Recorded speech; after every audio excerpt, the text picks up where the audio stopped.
One of Java's greatest features is that it is an object-oriented language. This makes it much easier to learn than procedural languages such as C. With all the hype lately over object-oriented technology, what's all the excitement about? Let's take a look. Our software is now object-oriented.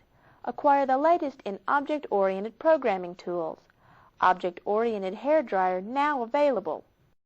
Object-oriented programming is based on the employment of reusable objects. A simple analogy is that of building a computer from parts. We don't have to understand how the CPU communicates to the video card. All we're interested in is that they are compatible with each other, so that they may communicate with each other.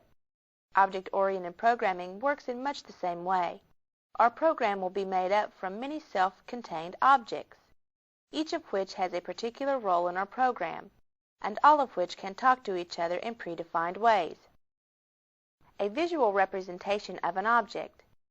An object describes its state by its variables and implements its behavior with methods. All objects share two characteristics, their variables and related methods. A particular instance of the object car might be defined by its variables' current gear, speed, or engine RPMs. Its methods would be accelerating, braking, and changing gears. Everything that the object knows is represented by its variables, and everything the object can do is expressed by its methods. An instance of the object car. When we write a program in Java, we don't define actual objects, but rather classes of objects. Class car, sports car, coupe, sedan. A class is a template that defines the variables, attributes, and methods, behavior, common to all objects of a particular type. For example, we might have a class called car. This class will describe all the characteristics of all cars, such as it has wheels and windows, burns energy, etc. The car class serves as the model for the concept of a car. A particular object within a class is an instance of that class. An instance of a class is a definite object within that class, and is sometimes referred to simply as an object, such as a red Chevy Corvette object is a concrete instance of our sports car class.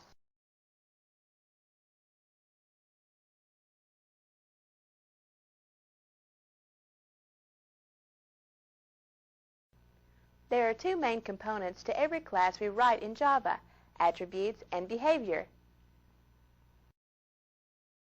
Attributes are the qualities of individual characteristics which differentiate one object from another and determine the appearance, state, or other qualities of that object.